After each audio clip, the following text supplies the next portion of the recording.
तो इसी के साथ साथ बाबा नीम करोली जी के दर्शन कर लिए हैं और बाबा नीम करोली जी के जो दर्शन है ना बहुत प्यारे हो गए और इतना जो वातावरण है ना आसपास का वो बहुत ही खूबसूरत और शांत है। तो अगर आपको भी बाबा नीम करोली जी के दर्शन करने यहाँ पे आना है तो आप इस वीडियो को पूरा देखिए, आपको पता चल जाएगा कि आपको यहाँ पे कैसे आना है।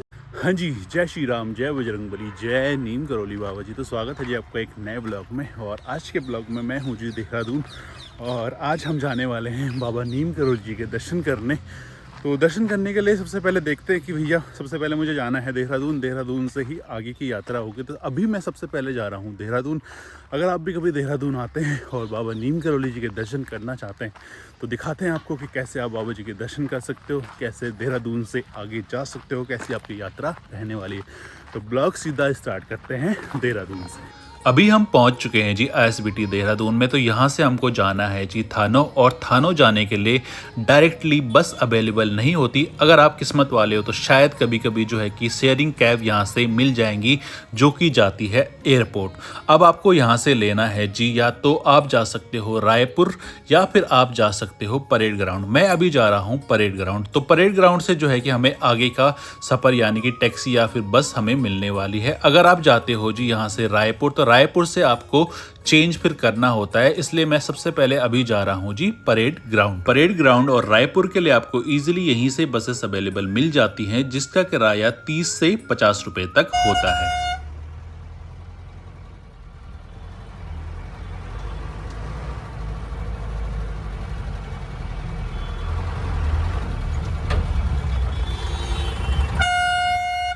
तो ये हम पहुंच चुके हैं जी परेड ग्राउंड चौक में।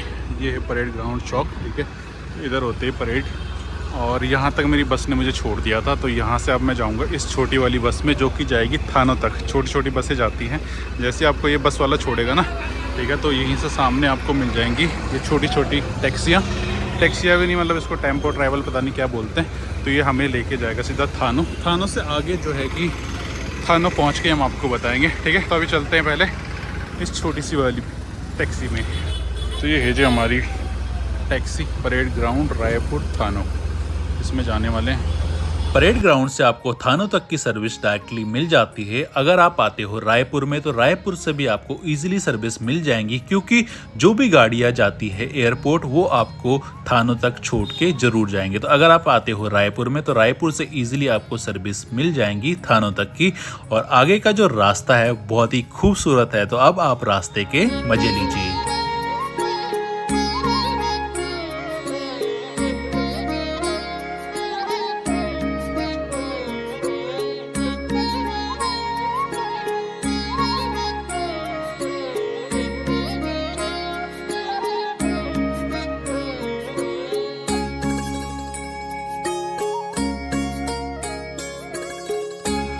थानो पहुंचने में लगभग आपको 1.5 घंटा लगने वाला है और वही आपका किराया लगभग 100 और 130 के बीच में आने वाला है।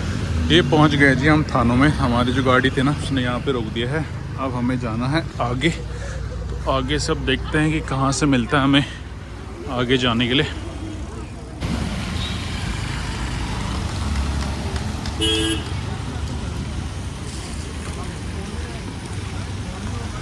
तो यहाँ पे आपको आपकी टैक्सी छोड़ देगी, ठीक है। तो वहाँ से आपको थोड़ा सा आगे आना है चौक पे और जाना है इस साइड को, मतलब कि लेफ़्ट साइड को। तो यहाँ से आपको मिलेंगे जी बाबा जी के दर्शन करने के लिए जाने के लिए टैक्सियाँ। ये है जी हमारी धारकोट की मार्केट, और धारकोट की मार्केट बस छोटी सी है, मतलब वहाँ से स्टार्ट होती है और इधर तक है, ठीक है। तो यहाँ से देहरादून लगभग 24 किलोमीटर है। यहाँ से हवाई अड्डा 6 किलोमीटर और मसूरी है हमारा 53 किलोमीटर। ऐसे वाले बोर्ड ना आपको सारे देहरादून में और यहाँ तक भी ऐसे वाले बोर्ड ही देखने को मिलने वाले हैं। पता नहीं इसका राज क्या है, एक बार पूछूंगा किसी न किसी से तो कि इसका राज क्या है। तो ये सामने वाला रोड आ रहा है जी हमारे रायपुर देहरादून से, ठीक है। तो हमको लेफ़्ट को जाना है धारकोट के लिए, जो कि है यहाँ से 9 किलोमीटर दूर। और यहाँ है हमारा एयरपोर्ट जो कि है 6 किलोमीटर दूर। दोपहर के 3 बज चुके हैं और मैंने सोचा कि सबसे पहले अभी खाना खाते हैं, क्योंकि लगभग हमें यहाँ से 9 किलोमीटर आगे जाना है, तो खाना खा के ही आगे निकलेंगे तो ही अच्छा है। तो खाना खा के मैं निकल पड़ा हूँ जी पैदल। लगभग 1 घंटा वेट करने के बाद तो भैया मुझे यहाँ पे कुछ नहीं मिला, और मैं जब यहाँ पे आया था तो जो है कि एक टैक्सी मिली थी, और वो टैक्सी पहले ही ऑलरेडी भरी हुई थी। उसने बोला भाई यार अभी तो कुछ है नहीं यहाँ पे मुझे बिठाने लायक, तो कोई बात नहीं, मैंने कहा वेट करते हैं थोड़ा बहुत। तो फिलहाल तो अभी पैदल ही निकल चुका हूँ, देखते हैं अगर कोई मिलेगा रास्ते में तो लिफ्ट लूँगा, नहीं तो फिर पैदल ही जाना पड़ेगा। बाबा की इच्छा है, कभी मिल भी जाता है कभी नहीं भी मिलता। बाबा परीक्षा भी तो बहुत सारी लेते हैं ना। चलो जी देखते हैं आज मेरी परीक्षा कितनी लेते हैं। तो मैं आया था अभी यहाँ से मार्केट से होते हुए ऐसे ऐसे करके इधर, ठीक है। तो ये है एक यहाँ पे किसी व्यवसाय ग्रोथ सेंटर भी है, और उसी के सामने है जी हमको बाबा जी का यहाँ पे बोर्ड जो है कि दिख चुका है। मंदिर बाबा नीम करोली जी का इस साइड का है, तो अभी जाना हमको इस साइड 9 किलोमीटर का रास्ता है। चलो कोई बात नहीं, जय श्री राम। बंद कर रहे हैं ना। अच्छा ये बगल लाइसेंस पे चल रहे हैं यहाँ पे। अच्छा, यहाँ पे लाइसेंस वगैरह नहीं है? कुछ नहीं है, सब फ्री में चल रहा है।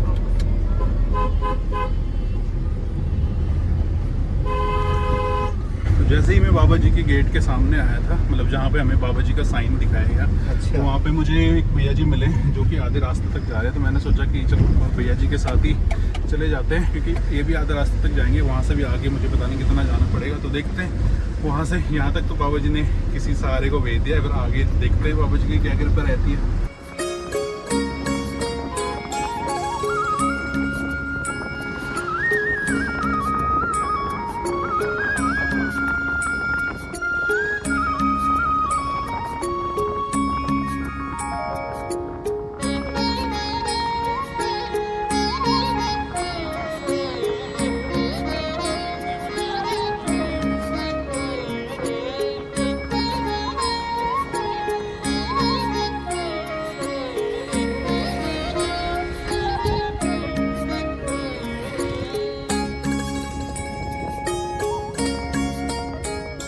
अभी पहुंच चुका हूँ जी मैं कुठार में। तो कुठार में एक भाई ने छोड़ दिया था, तो जैसे ही इन भाई को मैंने हाथ दिया था तो वह पहले ही रोक नहीं रहे थे, पर क्या हुआ कि ऊपर से एक गाड़ी आई तो उन्होंने एकदम से उसके लिए रोकी और फिर साथ में मेरे को भी ले आए। तो बाबा जी का ही चमत्कार है कि बाबा जी की वजह से ही जो है कि ऊपर से गाड़ी आई, इन्होंने फिर रोकी और इसलिए इनको मुझको भी बिठा के लाना पड़ा। तो बाबा जी को ही भेजे हुए थे, तो अब वो चले गए हैं अपने घर पे नीचे, और अब यहाँ से देखते हैं कुछ मिलेगा तो ठीक है, नहीं तो 4 किलोमीटर का सफ़र हो ही चुका है, 5 किलोमीटर और है, तो देखते हैं कब तक पहुँचते हैं। ये अंकल मुझे नीचे भी मिले थे, और इन अंकल को छोप छोप के मैं यहाँ तक भी पहुँच गया, पर अंकल थोड़े से बुढ़े हैं और शायद मुझ पर भरोसा नहीं हो रहा होगा, कह रहे मेरी बस का नहीं है तुझे छोड़ना। कोई बात नहीं।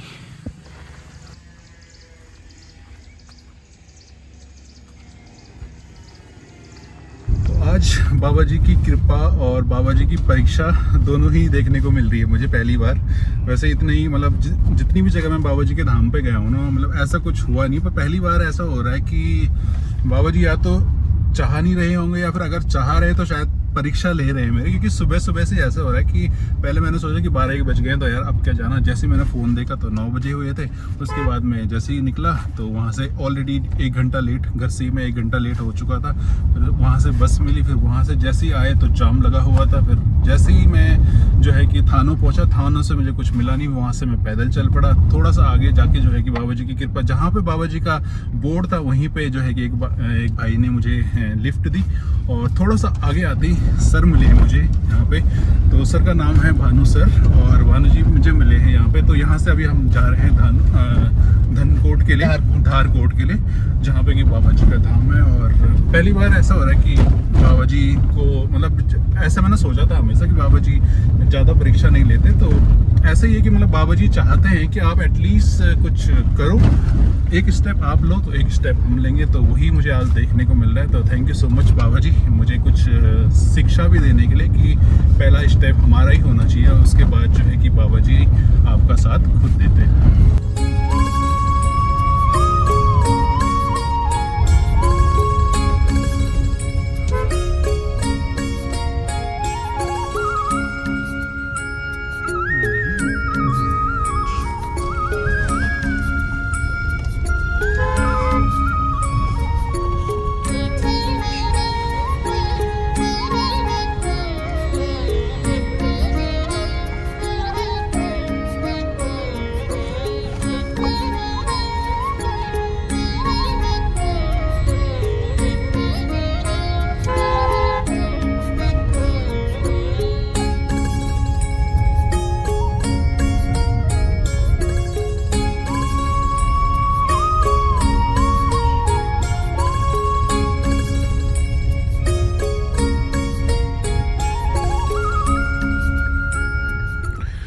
ये हम पहुंच चुके हैं जी। भैया ने मुझे यहाँ पे छोड़ दिया था और भैया जी भी खुद अभी जो है कि बाबा जी के दर्शन करने जा रहे हैं।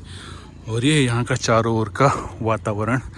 तो अभी हम सबसे पहले चलते हैं जी बाबा जी के दर्शन करने के लिए और फिर आपसे आगे मिलते हैं। जय श्री राम, जय श्री राम, जय श्री राम, जय श्री राम, जय श्री राम, जय श्री राम।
जैसे ही मंदिर में पहुँचे, जैसे हमने बाबा जी के दर्शन करे, थोड़ी ही देर में देखो बारिश भी आ गई यहाँ पे।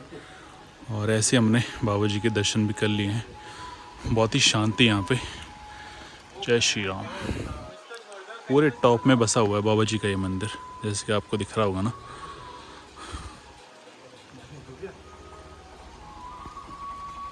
हाँ जी, जय श्री राम। पहुँच चुके हैं जी हम बाबा नीम करोली जी के धाम पे। और यहाँ पे आने के बाद ना आपको एक अलग ही वाइब फील होने वाली है, जैसे कि मुझे हुई है। मतलब ऐसा लगता है कि जैसे कि बाबा जी ना, जहाँ पे बाबा जी की मूर्ति है, ऐसा लग रहा है कि बाबा जी स्वयं वहाँ पे है और ऐसे हिल डुल रहे हैं वहाँ पे, ऐसे फील हो रहा है मुझे। और ये शायद अंदर का कुछ आत्मविश्वास होगा या फिर क्या होगा, ये तो मुझे नहीं पता। पर यहाँ पे आकर ना यार बहुत सुकून मिल गया और बहुत शांति है। और चारों तरफ का वातावरण तो आप देख ही रहे होगे, कितना खूबसूरत मौसम हो रखा है। तो यहाँ से आगे जाने की बारी अभी देखते हैं। यह है जी बाबा जी का एक खूबसूरत मंदिर, उनके एक खूबसूरत भक्त के द्वारा बनाया हुआ। और यहाँ पे आना थोड़ा सा आपको डिफिकल्ट महसूस हो सकता है थानों से और धारकोट आने में, क्योंकि थानों तक तो आपको इजीली बसेस या फिर टैक्सियाँ अवेलेबल मिल जाती हैं, बट थानों से और धारकोट आने में थोड़ा सा आपको डिफिकल्टी का सामना करना पड़ सकता है। अगर आप आते हो सुबह सुबह या फिर मतलब कि 11 या 12 बजे तक आते हो, तो यहाँ पे आपको ईजिली जो है कि बसेस या फिर टैक्सियाँ मिल जाती हैं, पर उसके बाद आपको कठिनाइयों का सामना करना पड़ सकता है। तो अगर आप आते हो यहाँ पे तो उससे पहले यानी कि 12 बजे से पहले ही आए, और या फिर अपनी टैक्सी या फिर गाड़ी से आप यहाँ पे इजीली आ सकते हो। यहाँ पे बाबा जी का जो मंदिर बनाया हुआ है ना, बहुत ही खूबसूरत बनाया हुआ है। और उसके जो आभारी हैं वो है जी स्वर्गीय चौधरी विजय त्यागी जी, और उन्होंने बाबा जी को इस खूबसूरत मौसम के बीचों बीच लाया है। तो बहुत बहुत धन्यवाद त्यागी जी आपका, भगवान आपकी आत्मा को शांति दे। इसी के साथ बाबा नीम करोली जी के दर्शन हो गए हैं और अब हम निकल रहे हैं जी घर की ओर। तो यहाँ तक तो बाबा जी ने हमको पहुँचा दिया है, यहाँ से आगे कैसे जाना है वो तो हमको भी नहीं पता। तो अभी देखते हैं कि कैसे कैसे होता है। अगर हम मेन रोड में चले जाएंगे तो वहाँ से कुछ ना कुछ मिलता रहेगा, फिर वहाँ से हम आगे आगे जाते रहेंगे। यहाँ से थोड़ा सा ऊपर जाके है जी प्राचीन सिद्धपीठ सईम नागराजा और माँ सुरकंडा का मंदिर। तो अगर आप चाहें तो वहाँ पे भी दर्शन करने जा सकते हैं। मैं अभी नहीं जा सकता क्योंकि मैं बहुत लेट हो चुका हूँ। मैं सिर्फ बाबा जी के दर्शन करने आया था, और वैसे मन तो था ऊपर भी जाऊँ, बट अभी मैं नहीं जा सकता क्योंकि बहुत लेट हो चुका है। और अगर मैं लेट हो गया तो फिर घर जाने में भी बहुत प्रॉब्लम हो जाएगी। तो ये देखो जी, यहाँ के चारों तरफ का वातावरण बहुत ही खूबसूरत हो रखा है। और यहाँ पर क्योंकि सबसे ऊँचाई पर है ना, तो यहाँ पर जो है कि बारिश आने का डर भी बना रहता है, क्योंकि जब से मैं यहाँ पर आया हूँ 2-3 बार जो है कि बारिश हो चुकी है। और अब मुझे डर लग रहा है कि अगर मैं इधर ही कहीं फंस गया ना तो भैया जाने के लिए, वापस जाने के लिए कुछ रास्ता है नहीं और मुझे पैदल ही जाना पड़ेगा भीगते भीगते। तो देखते हैं जी। थोड़ी ही दूर में था जी माँ सुरकंडा का मंदिर और सेम नागराजा का मंदिर, पर अब मैं वहाँ पे नहीं जा पा रहा हूँ क्योंकि मैं ना हो चुका हूँ लेट। 5 मुझे यहीं बज चुके हैं और अगर बाबा जी ने दोबारा से सहायता नहीं भेजी तो फिर तो हालत ख़राब हो जाएगी कि क्या होगा। मुझे डर लग रहा है यहीं से ना, क्योंकि पूरा जंगल वाला रास्ता है और जंगल वाले रास्ते में थोड़ा सा डर तो लगता है, चाहे मैं पहाड़ी हूँ पर फिर भी थोड़ा बहुत डर तो लगता है कि यार कैसे जाया जाए। तो देखते हैं, बाबा जी पे विश्वास है और कुछ ना कुछ बाबा जी ज़रूर करेंगे। तो बाबा जी के दर्शन करने यहाँ पे आना थोड़ा सा डिफ़िकल्ट है, और डिफ़िकल्ट इसलिए है कि अगर आप आ रहे हो जी पब्लिक कन्वेंस से, तो पब्लिक कन्वेंस से आना यार यहाँ पे बहुत सारा डिफ़िकल्ट है। देहरादून से आपको देखा ही होगा ना, पहले देहरादून से जो है कि परेड ग्राउंड आओ या फिर रायपुर आओ, रायपुर से आपको दूसरा लेना पड़ेगा, फिर वहाँ से जो है कि थानों आओ, फिर थानों से आपका तीसरा चौथा लेना पड़ेगा, और ऐसे करते करते ना आपकी हो जाती है हालत ख़राब।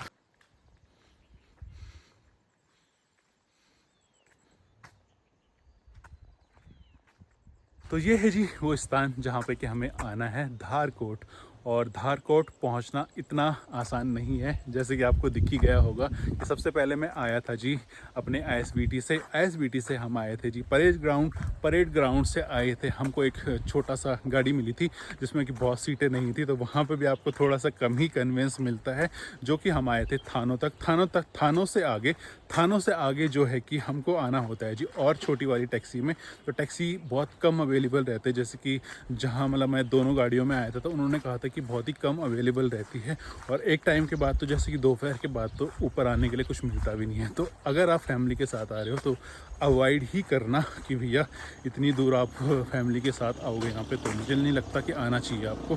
बाकी आप पे डिपेंड करता है कि आपको अगर शायद डायरेक्ट यहाँ की मिल जाए टैक्सी वगैरह कुछ भी, तो आप इजीली यहाँ पे आ सकते हो। अकेले तो आप रिस्क ले सकते हो, बट फैमिली के साथ आप रिस्क नहीं ले सकते।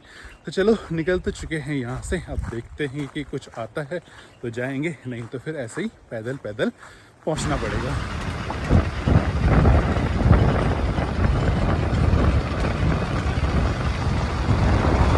ये देखो जी बाबा जी के चमत्कार, ऐसे होते हैं बाबा जी के चमत्कार कि जाते समय मुझे सेम इश्यू आ रहा था क्योंकि मुझे गाड़ी नहीं मिल रही थी ऊपर आने के लिए, और जाते समय भी सेम वही चीज़ थी कि जाते समय भी कुछ नहीं मिल रहा था, और बाबा जी की कृपा रही। और मेरे साथ जो है कि अभी अंकल जी हैं, अंकल जी जो है कि खानों से ही है और खानों ही जा रहे थे, तो मैंने अंकल जी को हाथ दिया, अंकल जी ने रोक लिया। तो वही है कि बाबा जी पे भरोसा होना चाहिए, और बाबा जी आपका साथ ज़रूर देते हैं। वो आज मुझे पता चल ही गया है कि कैसे बाबा जी लीलाएँ दिखाते हैं अपनी। बाबा जी सिर्फ सोचते हैं कि आप एटलीस्ट फर्स्ट कदम लो, और उसके बाद ही जो है कि मैं आपकी रक्षा करूँ। फर्स्ट कदम आपने आपको लेना पड़ता है, उसी के बाद जो है कि ऊपर वाला भी आपकी मदद करता है।